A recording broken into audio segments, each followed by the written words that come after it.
I'm Matt. I'm Shane. And if you like what you hear, make sure you hit that thumbs up button real hard, and make sure you subscribe to Comic Movie Marks. And also click that little bell for all of the notifications. Whee! Always remember, If Trailer Trash can do it, anyone can do it.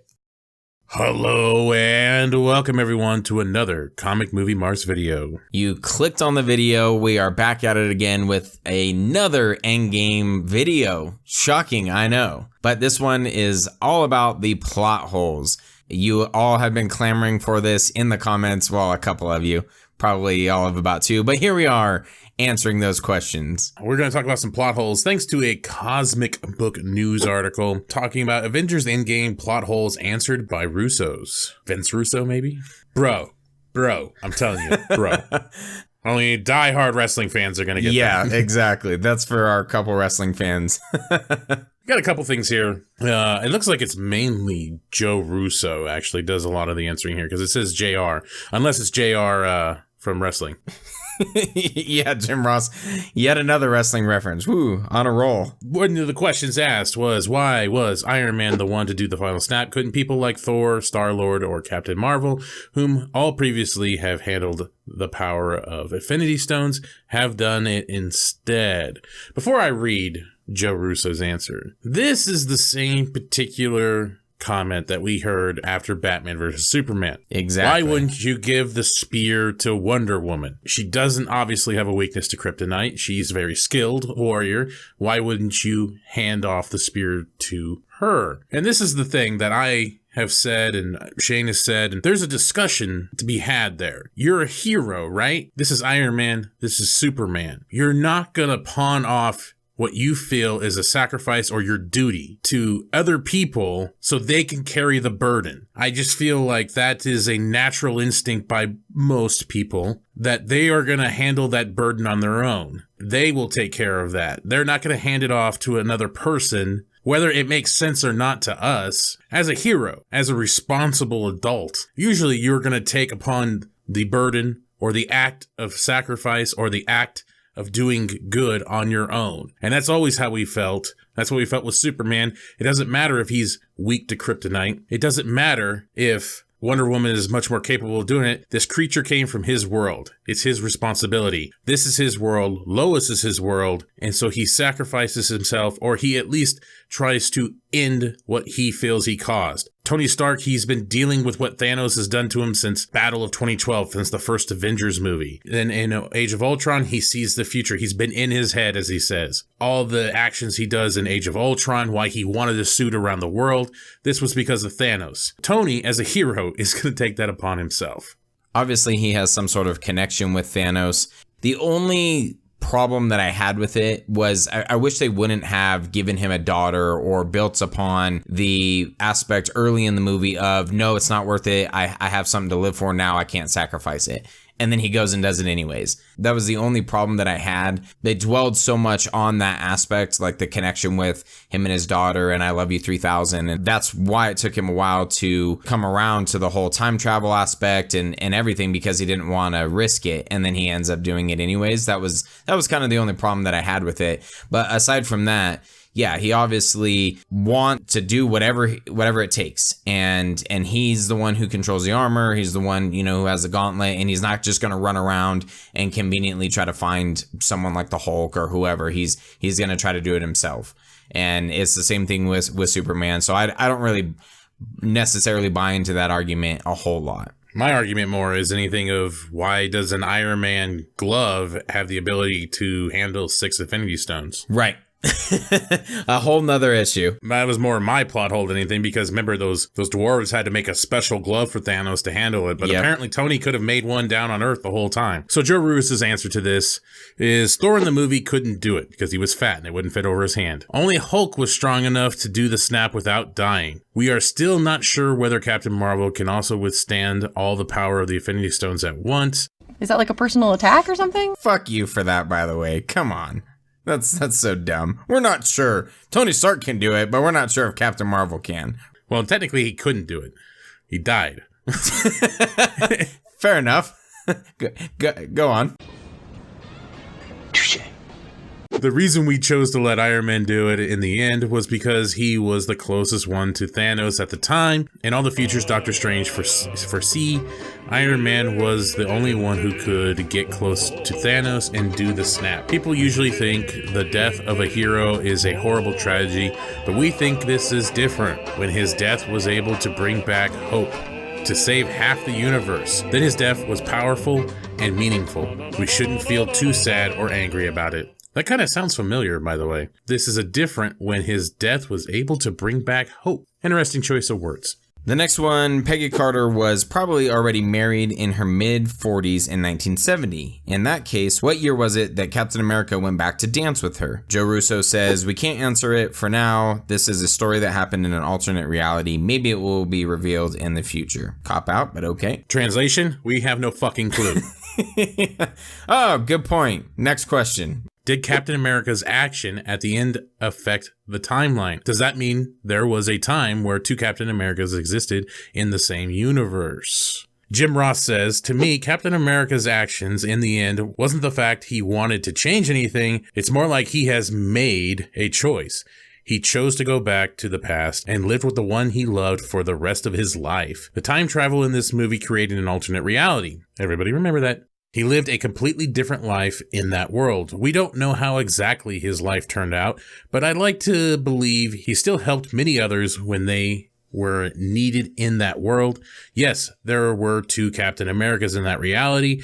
It's just like what Hulk said. What happened in the past has already happened. If you go back to the past, you simply created a new reality. The characters in this movie created a new timeline when they went back to the past, but it had no effect on the Prime universe. What happened in the past 22 movies was still canon. So another interesting article, this one's from Geek Tyrant, and it actually talks about the writers of Endgame disagree with the directors about Captain America's timeline. Doesn't that just prove how manufactured these motherfuckers are? Christopher Marcus and Stephen McFeely talk about the disagreement involves an element of Captain America's story arc and timeline in the film. At the end of Avengers Endgame, Steve Rogers travels through time and space thanks to the quantum realm to return the Infinity Stones, and instead of coming back, he goes back to make a life with Peggy Carter and live it to the fullest.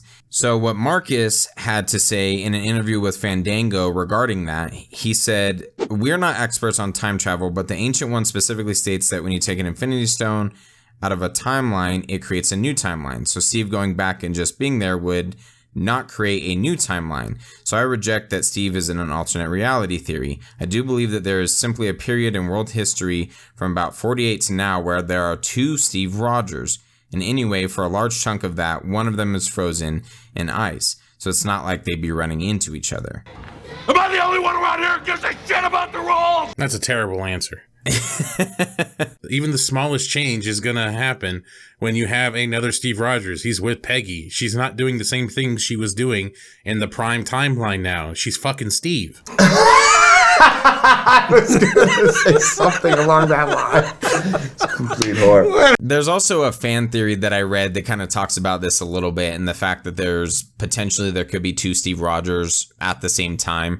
One who sacrifices himself. I don't know how this exactly plays out. Does she see him sacrifice himself? Essentially, in Winter Soldier, we see Steve Rogers, he meets up with Peggy, and she has dementia, but she recognizes Steve Rogers.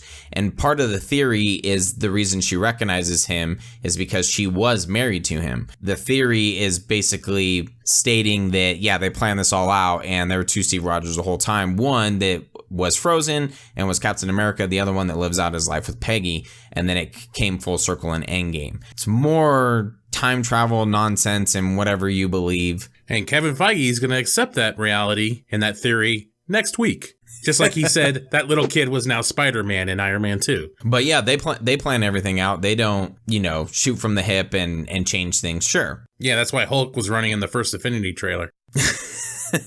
The next question, in both Infinity War and Endgame, the heroes tried their best to take the glove away from Thanos. So why didn't Doctor Strange just cut off Thanos' hand with his ability? Oh, and the answer, will blow you away.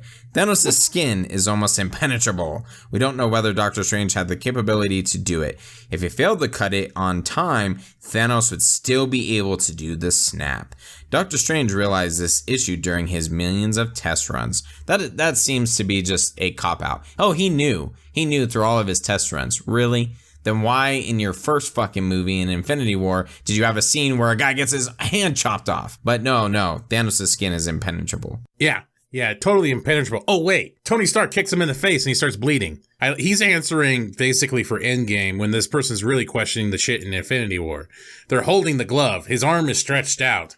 Use the little circle thing. Shot. Do you understand the words that are coming out of my mouth? So the next question. Can you get the soul you sacrificed for the Soul Stone back when you return it? So thank you, Oracle, on Twitter for that one. So Jim Ross says, no, the process is irreversible. Convenient. Even if you have returned it to its original location, you wouldn't be able to get the person back. That's a terrible return policy. Fuck. In fact, it's not really returning the stone, more like putting it back properly. The tribute soul for the Soul Stone will never be sealed in that place. Therefore, Black Widow is gone forever until her solo movie. Yeah, exactly. And then, reverse time or some shit. Next one, in Infinity War, Thanos used the Time Stone to reverse time so he could bring back the already dead Vision. Matt and I talked about this. And it didn't cause any time parallax. Why did no one use the Time Stone to save Iron Man's life in Endgame? JR, it's because even if you save Iron Man, it will not change the fact that Thanos will eventually win the war. Among the 14 million possibilities, there he goes again, among the 14 million possibilities that Doctor Strange has seen, Iron Man's sacrifice is a must for that one win scenario. First off, we figured this out for the most part because we talked about this in our spoiler talk. We understand it now, but his answer is still terrible. It is. And it doesn't really make any cop-out. sense. It's a terrible fucking answer. And it's not necessarily, I don't know if I would say it's a cop-out. It's just very informative answer, and it doesn't actually answer the question. Well, he keeps reverting back to in Doctor Strange's vision that it has to, in every scenario that he saw, it has to play out this way. That's why he just reverts to. So that's why, to me, a lot of these answers are just a cop-out. Well, because that's the one that they win, the one scenario. It's either Doctor Strange or the writer. They have made it this way, and you have to do it. Whoever wrote the screenplay, this is what has to be done. So on our YouTube page, we had someone who commented and actually shed some light on this for Matt and I. Their username, BT32086, very unique, says, in regards to Doctor Strange reversing time after Tony does the snap, it would be pointless because Tony still needs to use the stones to do so. He would just be reversing time back to that moment. He's still going to die. I agree about Hulk, but I enjoy the big Thorbowski. How did Thanos bring his army to the future? And I just like how condescending this answer seems. There's a guy called Maw in his army. He's a great wizard. I don't know what the fuck that's got to do with anything. Thanos himself was a brilliant genius as well. I don't know about that. He thinks wiping half the population out is better than just doubling resources. I don't know about a genius, but okay. Those two easily reverse engineered and mass-produced Pym particles. That actually plays a little bit into what Matt and I had talked about in our last video of the fact that maybe Thanos could time travel and they could keep the original Thanos. So there you go. What if the mouse didn't press the button to turn on the quantum machine? Wouldn't that stop Endgame from happening? Isn't this a bit too much a coincidence? JR, yes, the mouse saved the universe. Among the many realities in those 14 million possible futures Doctor Strange foresee, the mouse failed to press a button and thus the heroes failed in those futures. This is fucking bullshit, okay? These fucking assholes, these fucking assholes! That's his answer. Yep. So you are relying on the mouse to press the button. Okay, got it. And this movie has made over $2 billion in 2 weeks. And it all relied on a mouse. Is it coincidence that Disney owns Marvel? And a mouse saved the universe? Oh, I see. Alex Jones, motherfuckers. Illuminati fucking confirmed. Oh, man.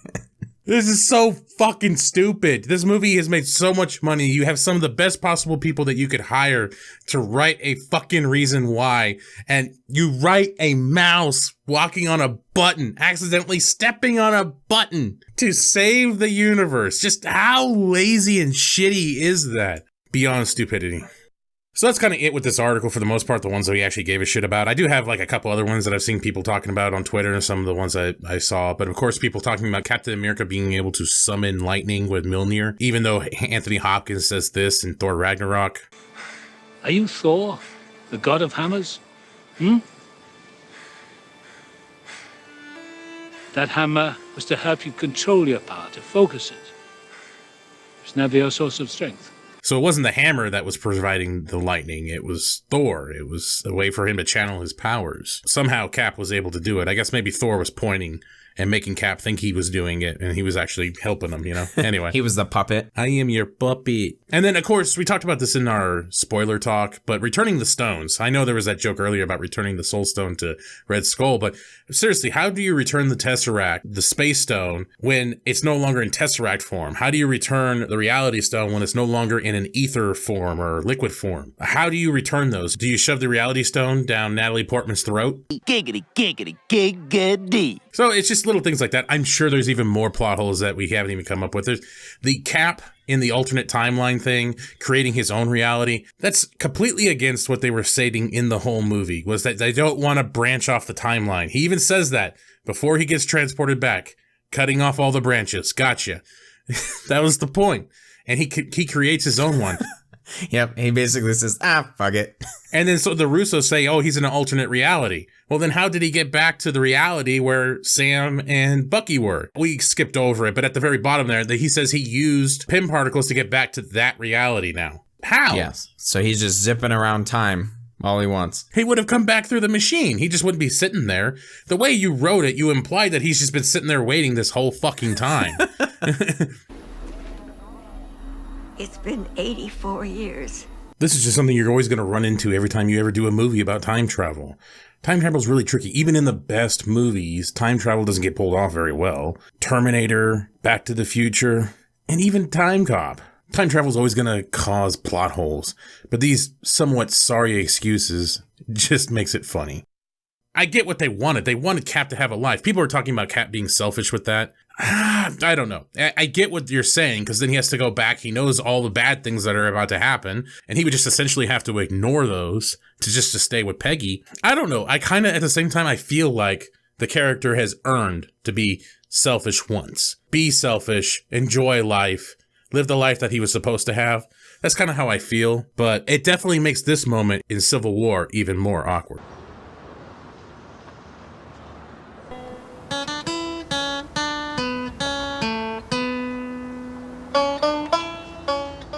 Ooh, that's a bingo. So with all these plot holes, with the mouse that saves the day, you would think all the money that they've made in the box office, all the money that the actors are making, there's articles that are coming out about how much money Robert Downey Jr. and the entire cast are making from just this movie alone, not even counting the rest of them, is insane. So you know the movie's making a ton of money, the directors are making a ton of money, I'm sure the writers are making a ton of money off of this as well. You'd think they would have been able to come up with something a little bit better. But at the end of the day, I guess it just doesn't matter. The amount of fan service that they had in this movie is all that mattered to most people, just kind of tying the bow on the entire universe to this point. Everything that involved Thanos, all the Infinity Stones up to this point, they tied a nice bow on it. Cap got his nice send-off. Iron Man dies, Cap passes along the shield, all that good stuff. That's what mattered the most to people, and it's proven it in the box office. People could really, for the most part, care less. We're seeing a lot of things on the internet, but the movie's still moving strong. Yeah, it's like the Russos had an idea of where they wanted the movie to end, but they just didn't have good enough people to write the way there. So they just kind of phoned it in, had some awesome moments, and I'll admit, there were some fantastic moments, some moments that definitely gave me chills. Mjolnir with Cap, Avengers Assemble. I'm starting to see that on Twitter a lot, and it's still fucking awesome. So some cool stuff, and at the end of the day, that's what meant the most to people, I think. Maybe Cap staying and making that alternate reality is how now all of a sudden Marvel has a multiverse, and that's what Spider-Man's dealing with. Yeah. It's all Cap's fucking fault. And if they, for some reason, tried to buy any of this shit back, saying that there's an alternate reality where Iron Man is alive, Captain America is young and not taking Blue Chew, brought to you by Blue Chew. Anyway. I hope they don't try to buy it back, because with the Russos answer about like they can't answer that question, maybe to be answered in a different movie, that worries me. That worries me that they know there's something down the line. So if they try to buy any of this back, holy shit, will it be a whole new level for Marvel not taking shit serious? In case I don't see you. Good afternoon, good evening, and good night. Congratulations, you made it to the end of the video. You're one of very few to make it to the end. Yes, thank you very much.